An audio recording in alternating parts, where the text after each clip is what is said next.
안녕하십니까. 저는 여러분과 함께하게 될 강사 정진교라고 합니다. 반갑습니다. 요즘 세상에 가장 많이 떠오르는 키워드가 무엇일까요? 바로 인공지능이죠. 인공지능이 엄청나게 핫합니다. 이 인공지능이 얼마나 핫한가? 그러면 배우기 전에는 우리가 몰랐던 저게 인공지능이 들어간다고 하는 분야까지 인공지능이 이미 많이 스며들어가 있죠. 알게 모르게 인공지능 없이는 경쟁력이 떨어져서 상품화가 불가능할 정도인 시대가 되어가고 있습니다. 또 너무 무섭게나 빠르게, 무섭게도 비밀스럽게 말이죠. 자연스럽게 그런 시대를 살아가는 저희들도 인공지능에 대한 지식이 없다면 자연스럽게 뒤처지게 되겠죠. 하지만 아직은요, 인공지능 분야는 기회의 땅입니다. 인생은 타이밍이라고 하죠. 먼저 들어가서 갖게 되는 선점 효과는 무시할 수 없어요, 결코. 그래서 마치 옛날에 컴퓨터 활용과 토익이 처음에는 능력을 갖추기만 하면 엄청 큰 대접을 받았던 것처럼 지금은 이제 상용화가 끝난 지금 시점에는 완전 기본 소양이 되었잖아요. 그래서 마치 그것과 같은 트랙을 저는 인공지능이 걸어가고 있다고 생각을 합니다. 아직은 선점 효과를 가질 수 있는 시기라는 거죠. 그래서 지금 이 순간 한 걸음 더 발전하기 위해서 이 강의를 들으러 오신 여러분들은 정말로 큰 행운이라고 할 수 있겠네요. 그래서 이번 장에는 머신러닝이란 무엇인지, 그리고 머신러닝에 필요한 이유가 무엇인지에 대해서 함께 살펴보도록 하겠습니다. 여기 먼저 머신러닝의 정의에 대해서 살펴보도록 하겠습니다. 머신러닝이란 데이터에서 지식 혹은 정보를 자동으로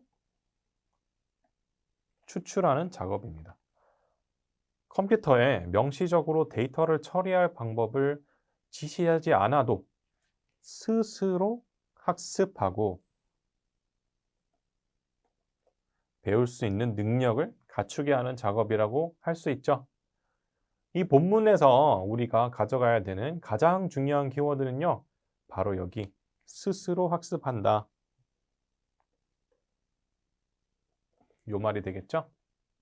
맞습니다. 인공지능을 먼저 들으면요, 인공지능은 곧 자동화다라는 인식이 있을 정도로 인공지능 하면 자동으로 하는 반복이 생명인데요. 머신러닝도 인공지능답게 스스로 데이터를 학습하여 패턴을 파악하게 됩니다. 그렇게 자동으로 데이터에 숨어있는 패턴을 파악하는 일이 머신러닝이라고 할 수 있겠는데요.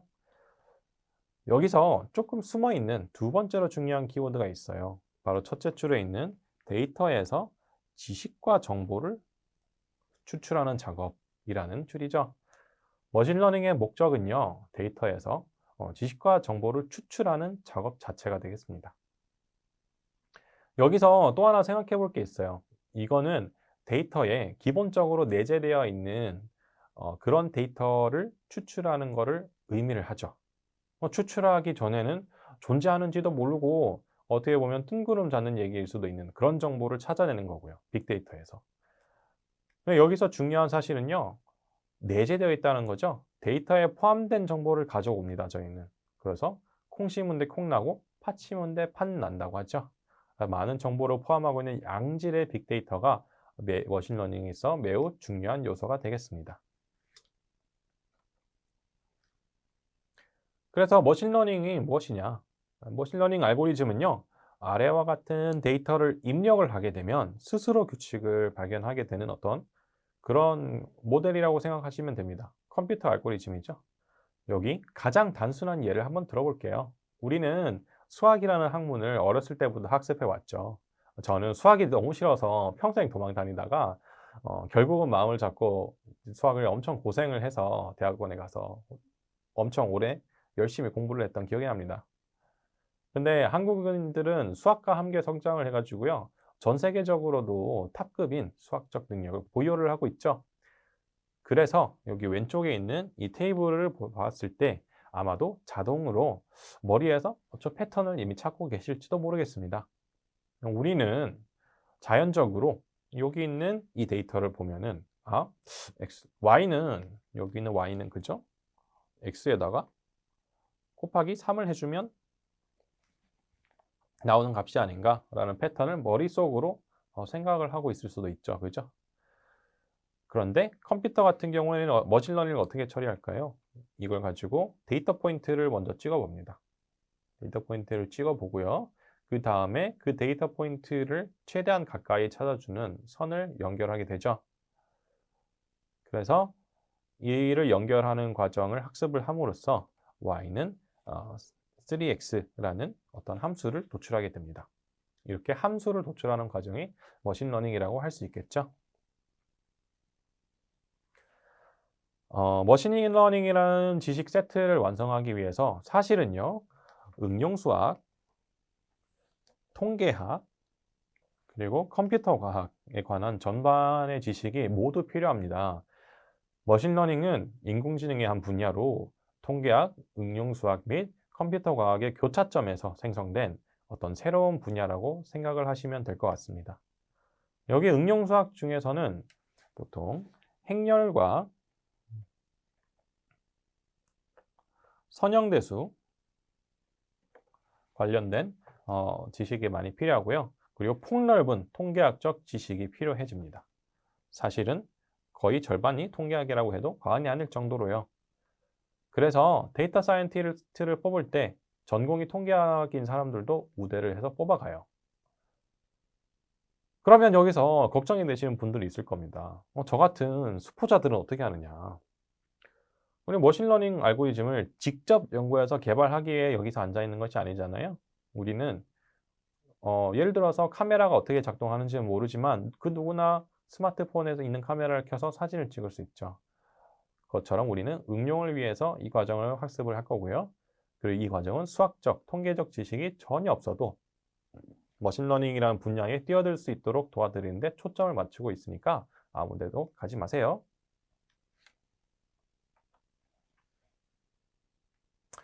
자, 먼저 머신러닝을 보기 전에 좀 헷갈리는 부분을 정리를 하고 가겠습니다. 그렇다면 아까부터 왜 인공지능 하면서 시작을 했다가 왜 갑자기 머신러닝이라는 얘기를 하는가? 인공지능이 곧 머신러닝인가? 하는 생각을 할 수가 있죠. 그래서 여기서 설명을 해드리겠습니다. 머신러닝은 인공지능의 한 분야라고 볼 수가 있고요. 그리고 딥러닝이라고 들어보신 분도 있을 텐데요. 딥러닝은 신경망 알고리즘을 사용하는 머신러닝의 한 분야로 볼 수가 있습니다. 그래서 AI가 여기 가장 큰 내물을 차지하고 있죠. AI는 전반적으로 자동화라든지 머신러닝을 다 포함하고 있는 영역입니다. 그래서 그 안에서 인공지능이라는 분야 안에 머신러닝이라는 것이 존재하고요. 그리고 이 인공지능에 신경망, 네, 여기다 적겠습니다. 신경망 개념이 탑재된 것이 딥러닝이라고 정의를 할 수가 있어요. 일반적으로는요, 신경망 알고리즘이 다른 일반 머신러닝 알고리즘보다 성능이 더 좋아요. 네. 기본적으로 머신러닝과 딥러닝 모두 데이터를 스스로 학습한다라는 개념은 같습니다.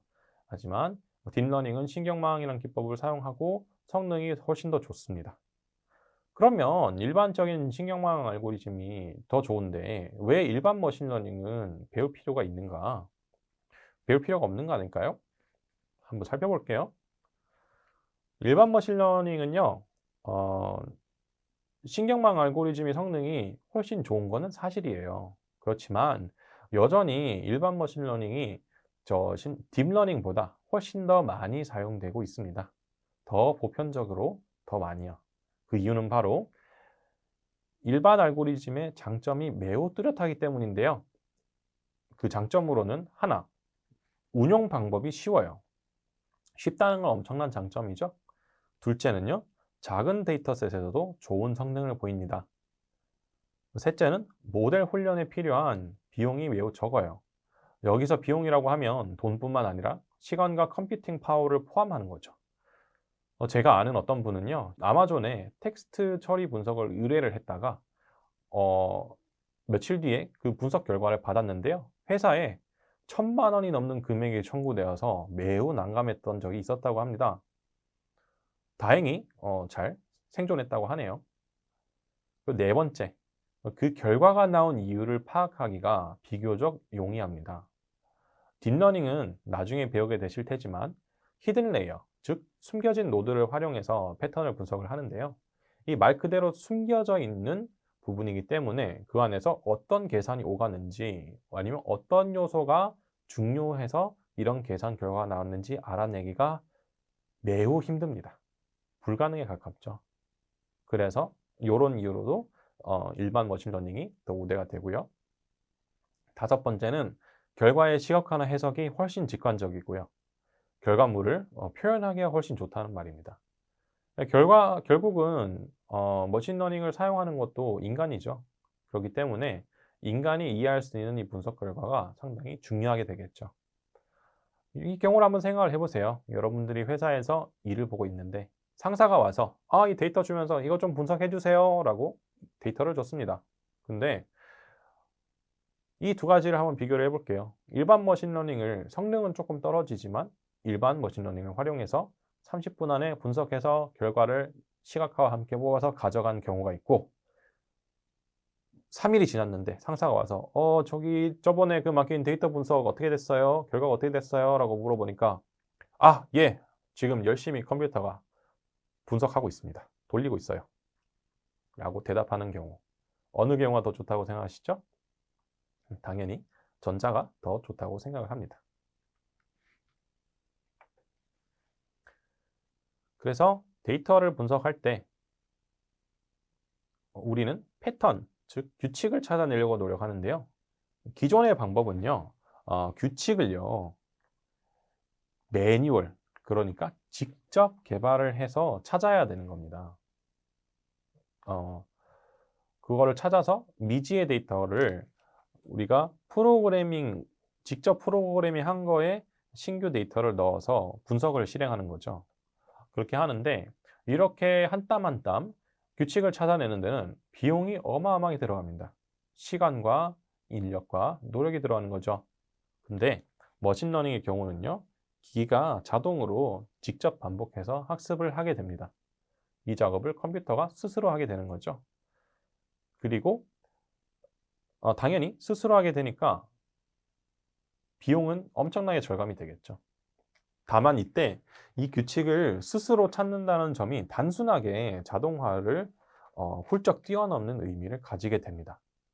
어떤 의미를 가지게 되느냐? 스스로 조건을 찾는다는 거는 매뉴얼로 찾을 때와 비교를 한번 해 보겠습니다. 자,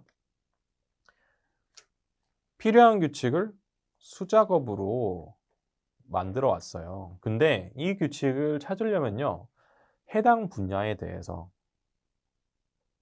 잘 알지 못하면, 그러니까 해당 분야에 대한 엄청난 전문 지식이 없다면 수동으로 규칙을 만들기가 매우 어려워요. 우리는 나중에 유방암 데이터를 가지고 분석을 한번 실행해 볼 텐데요. 거기서 고려하는 변수로는 뭐 종양의 크기나 morphology, 그러니까 그 모양이나 생김새, 크기, 어디가 튀어나왔고 어디가 주름이 많고 뭐 이런 변수 등등을 가지고 이 종양이 악성 종양이냐 아니면 양성이냐를 구분하는 분석을 실행을 하게 될 건데요. 물론 의학을 공부하시는 분도 수강생 중에 계시겠죠. 하지만 그런 전문 지식을 가지고 있지 않은 분들이 언제 유방암에 대해서 공부해서 저런 분석을 할 수 있을 것 같습니까? 힘들겠죠? 그리고 해당 분야에 있다고 하더라도 이게 주름이랑 크기로 그런 분석을 하게 돼서 그런 수치적 패턴을 찾게 되는 것이 과연 현실적으로 가능할지, 그것도 의문이 드는 것도 사실이죠. 따라서 분석가가 이해하기 힘든 분야에서도 규칙을 기계가 스스로 학습해서 도출을 할 수 있도록 한다는 점에서 머신러닝이 엄청난 장점이 되겠죠. 그리고 규칙이 매우 복잡한 경우에는 규칙 만들어낸 것 자체가 불가능하지만 머신러닝을 이용해서 스스로 도출을 한다면 여기서는 장점을 넘어서 필요성이 되는 부분이고요. 그래서 이제 다음 슬라이드에서 머신러닝이 요즘 어떤 일을 하고 다니는지 한번 살펴보도록 하겠습니다. 자, 최근에 인공지능이 네덜란드 예술계의 거장 렘브란트의 작품을 간이라는 기술을 이용해서 모방한 작품을 만들어내는데요. 그 작품을 전문 감정가들에게 가지고 갔더니 대부분의 경우 진품 감정을 내리게 됩니다. 해당 그림은 어떻게 만들었냐? 정밀 3D로 렘브란트의 그림 346개를 학습을 했고요. 그렇게 학습한 결과물로 나온 결과물들이 이제 1.5억만 화소를 가진 그림이 나왔고, 3D 그림을 높낮이까지 있죠. 그 높낮이까지 정밀 3D 프린터를 이용해서 붓터치까지 완벽하게 재현을 해냈다고 합니다. 그래서 감정가들의 말에 의하면 렘브란트의 그 감성까지 고스란히 담아내서 의심의 여지 없이 그의 작품이라고 생각했다고 하죠. 이렇게 보면 인공지능도 감정을 표현할 수 있다고 할 수 있겠죠? 그 감정이 뭔지는 모를 수가 있지만 표현은 가능한 거죠. 우리 사람들 중에도 그런 사람들이 있잖아요. 그죠? 예를 들어서 사이코패스들 같은 경우에는 감정을 느낄 수가 없어요. 그렇지만 학습을 통해서 감정이란 것을 이해하고 그게 맞는 사회적인 행동을 할 수는 있죠. 저는 그런 사람들이 할 수 있다면 감정을 모르는 기계 역시 인간의 감정을 학습해서 표현을 할 수 있다고 생각을 합니다. 네, 인공지능은 예술뿐만 아니라 산업 디자인 쪽에서도 활약을 하고 있죠. 기존에는 불가능했던 디자인들을 엄청나게 쏟아내고 있는데요. 가장 좋은 예로 건축이나 가구, 그리고 뭐 자동차 프레임 등등을 예로 들 수가 있겠습니다. 대부분 보면은요, 에얼리언을 만들어낸 기거의 꿈에서 나올 것 같은 모양새를 하고 있어요. 하고 있지만, 사용되는 재료는 확연하게 줄어들고요. 그 다음에 내구성은 훨씬 증가했기 때문에 요즘 많은 인기를 얻고 있다고 하죠.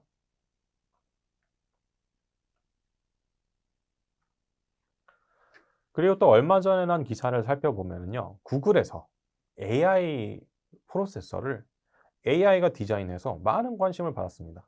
사람이 했다면 엄청나게 오래 걸릴 디자인을요, 인공지능이 매우 짧은 시간에 스스로 그냥 해버린 건데요. 어, 프로세서는요, 그 프로세서의 디자인이 똑같은 칩을 사용하더라도 그 디자인이 프로세서의 성능을 결정할 정도로 그 디자인이 매우 중요한 과정이에요. 그런데 인공지능이 그거를 스스로 해버렸다는 거죠. 그 기술을 설명한 논문을 보시면은요, 시간이 아무리 걸리더라도 사람은 할 수 없을 것 같은 그런 디자인을 한 것 같은 느낌이 분명히 듭니다. 그렇게 분야에 따라서 인공지능이 슬슬 인간보다 뛰어난 면모를 보이는 영역들이 늘어가고 있는 추세입니다. 여담으로요, 인공지능이 자기가 작업을 수행하는 데 필요한 인공지능 코드를 직접 설계했다는 뉴스도 몇 년 전에 떴거든요. 근데 이번에는 칩을 설계했으니까 인간으로 치면 우리가 인간의 두뇌를 스스로 만들어낸 그런 꼴이 되겠죠. 이러다가 언젠가 터미네이터나 매트릭스가 현실이 돼서 기계가 스스로 증식해서 나라를 이루고 나중에는 인간을 잡아먹는 어떤 그런 세대가 올 수도 있지 않을까 하는 생각을 해봅니다. 머신러닝은 TEP가 중요하죠.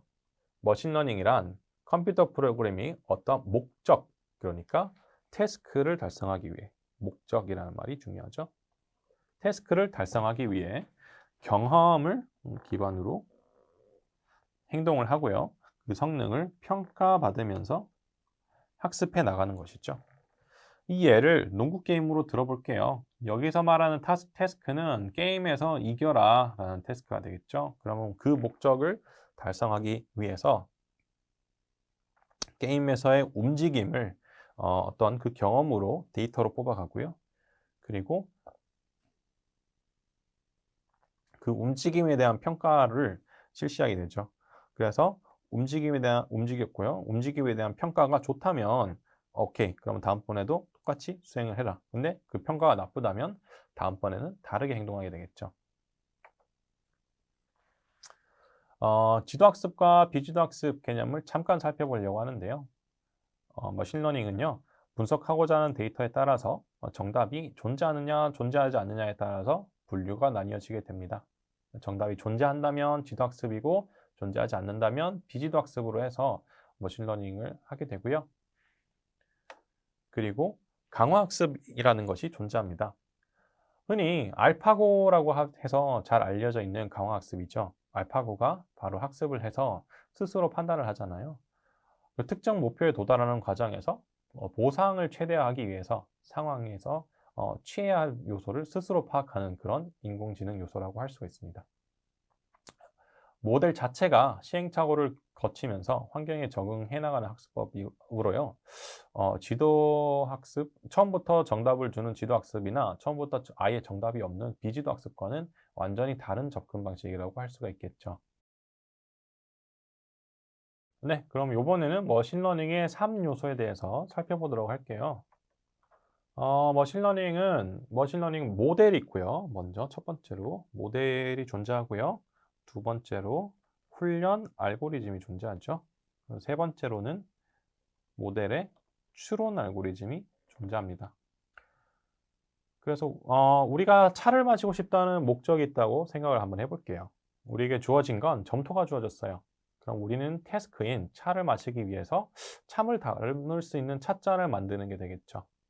점토만 가지고는 아무것도 할 수 없으니까 우리는 점토를 가져다가 조금씩 조금씩 모양을 잡아가면서 모양을 다듬어 나갈 것입니다. 이윽고 모양이 충분히 찻잔을 하기에 좋다라고 판단이 되면 그때 구워서 이제 거기다가 차를 따라 마시게 되겠죠. 그래서 우리는 이런 애널로지로 머신러닝의 요소를 정의하도록 하겠습니다. 먼저 머신러닝 모델에 대해서 살펴보도록 할게요. 우리가 점토를 가지고 수많은 형태의 도기를 빚어낼 수 있죠. 또 다른 예시를 들어보자면 레고 블록과도 비슷하다고 생각을 할 수가 있겠는데요. 머신러닝 모델도 마찬가지예요. 손을 대지 않으면 여러 가지 코드로 이루어진 수많은 블록 혹은 점토에 불과하며 실생활에서 전혀 사용할 수가 없습니다. 그렇지만 존재하는 많은 모델들을 여러 가지 방법으로 가공해서 다양한 문제를 해결하는 데 활용할 수 있죠. 그래서 모델은 뭐다? 굉장히 광범위하고 일반적인 프로그램이죠. 코드 블록이라고 할 수가 있습니다. 그래서 이 광범위한 모델에 데이터를 주입하고요. 훈련 과정을 거쳐서 그 용도가 구체화되는 것이죠. 머신러닝 모델의 예를 한번 살펴보겠습니다. 여러분들은 무인 아이스크림 가게를 열게 됐어요. 기온에 따라서 판매량을 예측해서 재고 관리를 효율화할 수 있겠죠. 그거를 하고 싶은데 그런 목표를 달성하기 위해서 어떤 오브젝티브를 들고 가야 될까요? 바로 기온과 아이스크림 판매량 간의 관계를 파악함으로써 판매량을 예측할 수 있을 거다라고 가정을 하게 되겠죠. 그래서 이런 태스크를 실행할 수 있는 가장 일반적 모델로 선형 회귀를 사용을 할 수가 있습니다. 모델을 보시면 이 온도가 여기 온도가 증가하면 증가할수록요.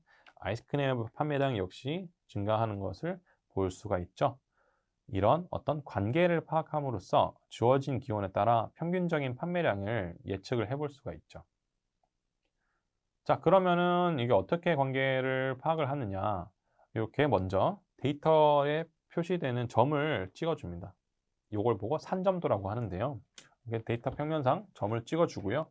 그 다음번에 이렇게 그 각각의 선들과 가장 가까이 있는 곳에 여기 선을 그어주게 됩니다. 선을 이렇게 그어주고 난 다음, 그 다음 이 선을 기준으로 예측을 하는 거죠. 모델을 보면 온도가 증가할수록 아이스크림의 평균 판매량의 증가함을 볼 수가 있고, 즉 정의 관계를 갖고 있다라고 볼 수 있겠죠. 그러면 여기 예시를 한번 들어볼게요. 이렇게 먼저 선을 기준으로 학습을 시켰어요. 그러면 여기 x는 어떻게 표현을 하는가?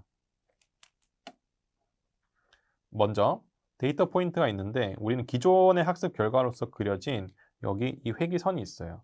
이 회기선을 보시면 온도에 따라서 판매량이 있죠. 근데 우리는 판매량은 알 수가 없어요. 우리는 판매량을 예측을 하려는 거니까. 그래서 이 선을 기준으로 판매량을 예측을 하게 됩니다. 그래서 여기에 판매량은 보통 예측 값에는 모자를 씌우거든요. y 해시 되는데 실제 값은 바로 여기 y 값이 되겠죠. 그래서 오차는 요 사이의 거리인 요 값이 됐고요. 이렇게 해서 최대한 가까운 선을 그려서 이렇게 도출을 한다. 알아주시면 됩니다. 다른 예를 들어볼게요. 한 대학교의 운영팀은 학비로 생성할 수 있는 이윤을 최대화하고자 하고 있습니다. 자, 그럼 이걸 어떻게 수행할 수 있을까요? 학비와 학생 수의 관계를 파악함으로써 스위트 스팟을 찾을 수 있겠죠. 그죠? 학비는 높이면서 학생 수도 괜찮게 계속 공부를 하는 학비와 학생 수의 관계를 파악해서 이윤 극대화를 달성할 수 있을 것입니다. 마찬가지로 데이터 포인트를 찍어서요. 선형 회귀 모델을 사용해서 학비와 학생 수의 관계를 파악할 수가 있죠. 그래서 데이터를 이렇게 점을 찍었고요. 그리고 중심선이 이렇게 그려지게 됩니다. 그러면 해당 분석에서는 학비가 증가할수록 등록하는 학생 수가 감소하는, 즉 부의 관계를 가지고 있다로 볼 수가 있겠죠.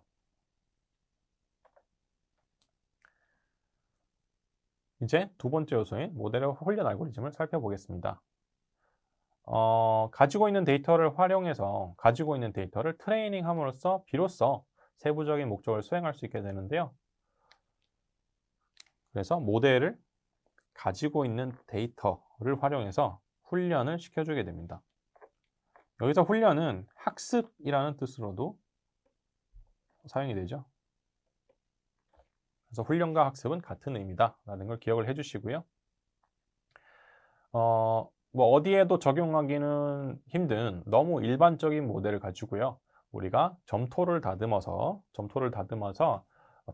특정 목적을 수행하는 그 찻잔에 맞춰가듯이 모델을 훈련해 나가는 과정을 훈련 과정이라고 볼 수가 있겠죠. 요걸 다듬을 때 우리는 우리의 목적, 즉 태스크를 염두에 두고 어떻게 모델을 다듬을지, 그리고 어떻게 모델을 평가할 것지를 생각하면서 모델에 적용을 시켜 나가야 됩니다. 네, 여기서 중요한 점은요, 요 머신러닝의 전반에 모두 적용되는 점인데요. 바로 필요에 따라서 해당 과정들은 반복이 가능하다. 모델에 훈련을 시키다가 필요하면 다시 그 전 단계로 돌아갈 수 있다. 그런 뜻이 되겠죠.